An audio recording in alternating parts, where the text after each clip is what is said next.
परम पूज्य केशवाचार्य एवं प्रिय संगबंधु, आज से 5000 वर्ष पहले इस सारे संसार पर क्षत्रियों का शासन था। केवल 5000 वर्ष में हमारा इतना पतन हुआ कि आज संसार में सुई की नोक रखने जितनी जगह पर हमारा शासन नहीं। शासन आते हैं और चले जाते हैं, ये कोई बड़े पतन का सूचक नहीं है। लेकिन आज से 5000 वर्ष पहले तक इस संसार के सर्वश्रेष्ठ ज्ञानी, इस संसार के सर्वश्रेष्ठ तपस्वी, इस संसार के सर्वश्रेष्ठ योद्धा, वीर, सूरवीर हमारे समाज में थे। आज न हमारे पास शौर्य है, न पराक्रम है, न ज्ञान है, न तपस्या है। आज 15 मिनट खड़े रहने में 5-7 सूरवीर धराशायी हो जाते हैं। ये हमारी शारीरिक स्थिति है। मानसिक स्थिति ये है कि हमारे को कोई कितना ही कहता रहे, हमारे दिमाग के अंदर अच्छी बात घुसती नहीं। हमको इन पतन और पराभव के कारणों को ढूंढना पड़ेगा। हम चाहें कि हम जैसे जैसा जीवन जीते रहें और क्षत्रिय बने रहेंगे, ये संभव नहीं। भगवान राम के काल में वाल्मीकि जी के आश्रम में राम, लक्ष्मण और सीता वनवास काल में 10 वर्ष तक रहे। वो वरुण के वंशज वाल्मीकि, उनके वंशज भील आज किस स्थिति में जीवन जी रहे हैं? न उनको खाने का सहूर है, न पीने का सहूर है, न बोलने का सहूर है, न बैठने का सहूर। ये उनका अधःपतन कैसे हुआ? जब किसी भी समाज का पतन होता है तो सबसे पहले वो समाज अपने धर्म को भूलता है। स्वधर्म क्या है इसको पहचानने की कोशिश नहीं करता और पाखंडी धर्मों के चक्कर में फंस करके अपने स्वधर्म को तिलांजलि दे देता। तब उसके पास उत्थान का जो पहला साधन स्वधर्म है वो उसके हाथ से चला जाता है और धर्म के नाम पर पाखंड में वो ठगा जाता है, जिससे उसका न कोई सांसारिक क्षेत्र में उसको लाभ मिलता है, न आध्यात्मिक क्षेत्र में उसको कोई लाभ मिलता है। वो अपने स्वधर्म से दूर भटक जाता है। उसके बाद वो समाज अपने इतिहास को भूलता है।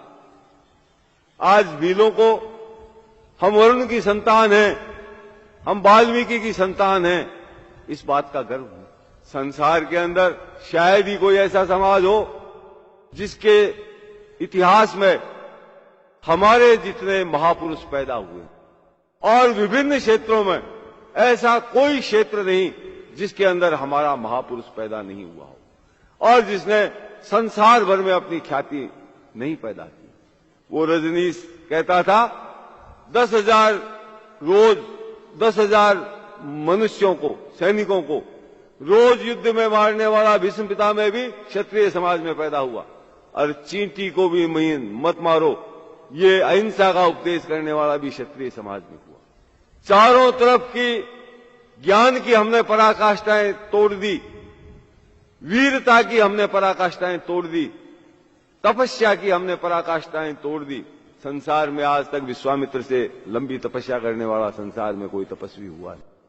ज्ञान के क्षेत्र में उपनिषद कहते हैं क्षत्रियों ने सबसे पहले अपने स्वधर्म का ज्ञान पैदा किया, अपनी तपस्या से उस ज्ञान का विकास किया और उसके बाद तीनों वर्णों को उनके धर्म का ज्ञान कराया। ज्ञान के क्षेत्र में हमारे से बढ़कर कोई नहीं हुआ। वंदे कृष्ण जगत गुरु, ये पंडावादी ग्रंथ भी कृष्ण को जगत गुरु स्वीकार करते हैं और वो जगत गुरु कृष्ण कहते हैं भीष्म पितामह के लिए ये ज्ञान के सूर्य। जितने प्राचीन उपनिषद हैं सारे क्षत्रियों के वार्तालाप हैं। हम ज्ञान के क्षेत्र में सर्वश्रेष्ठ होने की सीमा रेखाएं हमने तय कर दी। वीरता के क्षेत्र में जो संसार में आज तक कोई नहीं कर सका, जो राम के काल में नहीं हुआ, जो महाभारत के काल के अंदर नहीं हुआ, वो राजपूत काल में राजपूतों ने करके दिखाया। माथा कटने के बाद लड़के दिखाए और माथा कटने के बाद 1-2 हाथ तलवार के चला दिए नहीं, कोसों तक बिना माथे के लड़ते हुए चले गए। लोगों का सिर यहां पड़ा है, धड़ मिला है 5 कोस दूर, धड़ मिला है 10 कोस दूर। आज दोनों जगह उनकी समाधियां बनी हुई हैं, दोनों जगह पूजे जाते हैं। जहां सर गिरा वहां भी समाधि बनी हुई है, वहां भी पूजा होती है। जहां धड़ गिरा वहां भी समाधि बनी हुई है, वहां भी पूजा होती है। ऐसा कोई क्षेत्र नहीं था जिसके अंदर हम सर्वश्रेष्ठ नहीं थे। और आज ऐसा कोई क्षेत्र नहीं है जिसके अंदर हम सबसे गए गुजरे नहीं। चाहे वो ज्ञान का क्षेत्र हो, चाहे वो वीरता का क्षेत्र हो, चाहे वो तपस्या का क्षेत्र हो, चाहे शारीरिक बल का क्षेत्र हो, चाहे बौद्धिक बल का क्षेत्र हो, चाहे मनोबल का क्षेत्र हो, चाहे आध्यात्मिक बल का क्षेत्र हो। हर क्षेत्र के अंदर हम पिछड़ते जा रहे हैं। उसका कारण अपने धर्म का और इतिहास का ज्ञान नहीं होना है। इतिहास मरे हुए समाज को पुनर्जीवित करने की क्षमता रखता है। इतिहास निर्जीव शरीर में जीवन पैदा करता है। एक विदेशी पर्यटक भी रणथंभौर को देखने जाता है, एक विधर्मी भी रणथंभौर को देखने जाता है, एक दूसरे समाजों का हिंदू भी, बामन भी, बनिया भी, शूद्र भी रणथंभौर को देखने जाता है।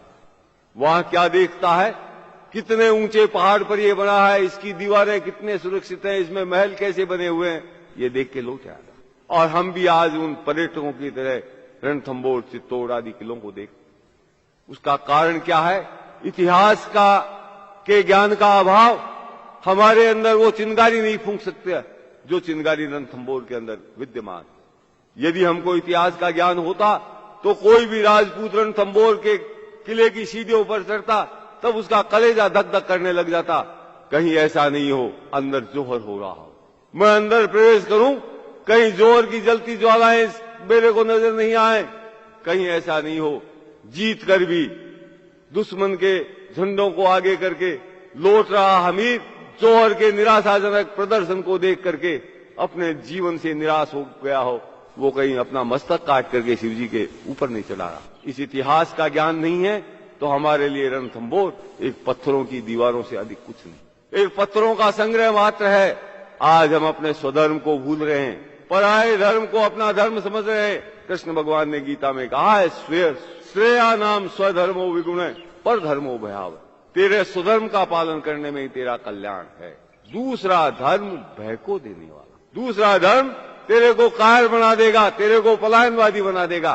फिर कृष्ण भगवान कहते हैं, दूसरे के धर्म का तू ठीक प्रकार से पालन कर ले तो भी तेरा कल्याण संभव नहीं।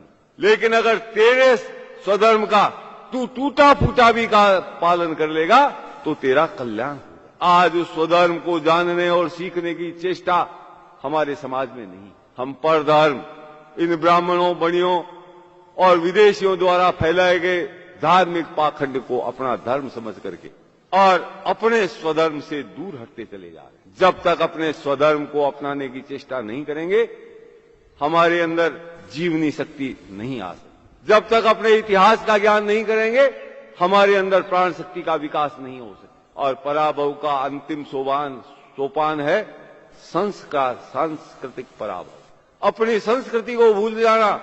आज भीलों की संस्कृति देखिए, उनके सामाजिक रीति रिवाज देखिए, उनका उठ बैठ देखिए, उनकी बोली चाली देखिए।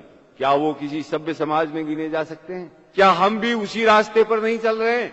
हम दिन पर दिन हमारा बोल चाल, रीति रिवाज, खान पान, रहन सहन सब दूषित होता जा रहा है। इस पूंजीवादी सभ्यता और पूंजीवादी संस्कृति यानी विदेशी सभ्यता और विदेशी संस्कृति यानी ईसाईयत की सभ्यता और ईसाइयों की संस्कृति का प्रचार हमारे देश के धर्म के ठेकेदार कर रहे हैं, क्योंकि उनसे उनको पैसा मिलता है। आज इस देश के अंदर चैत्र शुक्ला प्रतिपदा को कोई नया वर्ष नहीं मनाता। 1 जनवरी को ये धर्म के ठेकेदार बने हुए शुभकामनाएं देते हैं, नए साल की मुबारक हो साहब। आज वो एक कौन सा डे होता है ईसाइयों को, जिस रोज प्रेम का दिन कह करके रात में शराब पी के नाचते हैं। शहरों में जाकर के देखो, ये सारे बामन बनिए अटरम सटरम जो धर्म के ठेकेदार बने हुए, उसी दिन रात को शराब पी करके होटलों में नाचते हैं। और उन्हीं का सिखाया हुआ धर्म सीख करके हम अपना कल्याण चाहते हैं। अपने स्वधर्म को सीखना पड़ेगा। सिखाएगा कौन? उपनिषदों में लिखा है, क्षत्रियों ने अपना ज्ञान कभी किसी को नहीं बताया, इसीलिए उन्होंने करोड़ों वर्ष तक इस सृष्टि पर शासन किया। हमारे धर्म का कोई ग्रंथ नहीं है जिससे हम ये सीख ले कि ऐसा शास्त्र धर्म है। हमको जो हमारे श्रेष्ठतम ग्रंथ हैं, उपनिषद, वाल्मीकि रामायण, महाभारत, गीता आदि के अंदर सर खपा करके ये ढूंढना पड़ेगा कि हमारे पूर्वज किस रास्ते पर चल करके इतने महान बने। उस रास्ते को हम स्वयं ढूंढें, उस रास्ते पर अग्रसर हों, तब हमारा उत्थान संभव है। लेकिन आज राजपूतों के गांवों की, राजपूतों के परिवारों की और राजपूत नवयुवकों की सबकी मानसिकता यह है, पेट कैसे भरा जाए। पेट भरना कोई समस्या नहीं। कुत्ता भी अपना पेट भरता है, किसी को भूखे मरते सुना क्या आपने? कुत्ता फला जगह भूखा मरता मर गया। पेट की आग में इतनी क्षमता है कि वो आदमी को दौड़ा करके अपना पेट अपने आप भर लेता। मनुष्य में और पशु में अगर कोई अंतर है, पशु भी पेट भरता है, बच्चे बच्ची पैदा करता है, और मनुष्य भी ये काम करता है। जब तक यहां तक मनुष्य सीमित है, पशु में उसमें कोई अंतर नहीं। मनुष्य की विशेषता उसके स्वधर्म का ज्ञान है।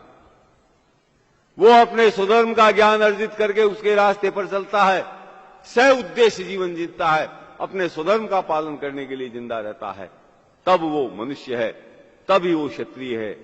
और आज एक भी राजपूत इस मार्ग पर चलने के लिए तैयार है। उनको ऐश चाहिए, उनको आराम चाहिए, उनको दूसरों की देखा देखी अपनी संस्कृति को तूली लगाना मंजूर है, लेकिन अपने धर्म, इतिहास और संस्कृति को रक्षा के लिए प्रयत्न करना मंजूर है। आज हम भी भीलों की तरह तीसरी स्टेज पर आ गए। हम धर्म खो चुके हैं, इतिहास को हमने गंवा दिया है। झूठे इतिहास को हम पढ़ करके हमारा इतिहास मान रहे हैं, अपने मुंह से अपने महापुरुषों को कलंकित कर रहे हैं। और अब आजादी के बाद हमने अपना जनाजा निकालने की तैयारी कर ली। आजादी के बाद हमारा जितना सांस्कृतिक पतन हुआ है, उतना पिछले 5000 वर्ष में नहीं, जितना पतन हमने पिछले 50 वर्ष में कर लिया। इस पतन के बाद हम राजपूत नहीं रहेंगे, हम क्षत्रिय नहीं रहेंगे, इस बात को आपको स्वीकार करना चाहिए। और नहीं स्वीकार करेंगे तो भी आप राजपूत नहीं रहेंगे। स्वीकार करेंगे तो प्रयत्न करेंगे क्षत्रिय बने रहने के लिए, राजपूत बने रहने के लिए, और तब हो सकता है हमारा ये डूबता हुआ समाज डूबने से बच जाए। इसलिए आज हम यहां पर इकट्ठे हुए हैं कि अपने जिस धर्म, इतिहास और संस्कृति के बारे में हम भूल चुके हैं, उसके बारे में थोड़ा बहुत जानने का प्रयास करें। उनकी रक्षा करने वाले रास्ते पर आगे बढ़ने का प्रयास करें। हम दूसरों को नहीं तो अपने आप को कम से कम एक क्षत्रिय बनाने का प्रयत्न करें। और एक एक आदमी अपने आप को क्षत्रिय बनाने का प्रयास करेगा तो ये डूबता हुआ समाज बच जाएगा। एक को देख के 5 सुधरते हैं, एक को बिगड़ा हुआ देख करके 100 बिगड़ते हैं। विकास की गति हमेशा धीमी होती है, उत्थान का मार्ग कठिन होता है, इसलिए आदमी सुधार के मार्ग पर बढ़ने से डरता है और पतन के मार्ग पर वो आसानी से जाना चाहता है। इन सब बातों पर हम यहां पर 8 दिन बैठ करके विचार करेंगे। मेरा आप लोगों से यह अनुरोध है, ग्रहण व्यक्ति वो ही कर सकता है जिसमें रुचि है, जो ध्यान पूर्वक सब कार्यक्रमों में भाग लेता है, रुचि पूर्वक सब कार्यक्रमों में हाथ पटाता है। आप यहां आए हैं, अपना समय बर्बाद नहीं करें। जो कार्यक्रम है उनमें रुचि पूर्वक भाग लें, ध्यान पूर्वक प्रत्येक बात को सुने, उसको समझे और अपने जीवन में उतारने की चेष्टा। अगर ऐसा करेंगे तो आपका ये कैंप निश्चित रूप से सफल होगा और आपका जीवन बदलेगा। आप 2-4 कदम सुधार की ओर आगे बढ़ेंगे और इस क्रम को जारी रखेंगे, धीरे धीरे सुधार होगा। लेकिन जिसने रुचि ही नहीं ली, जिसने ध्यानपूर्वक कुछ सुना नहीं, वो बैरंग चिट्ठी की तरह जैसे आया था वैसे वापस लौट जाएगा। इसलिए अपने समय को बर्बाद नहीं करें, समाज का अन्न जल का की बर्बादी नहीं करें और रुचिपूर्वक भाग लें प्रत्येक कार्यक्रम में। अभी मैं इतना ही कहूंगा, आगे जैसे जैसे आप कार्यक्रमों में भाग लेंगे वैसे समझते जाएंगे। अब कुछ आवश्यक बातें मैं आपको बता देता हूं।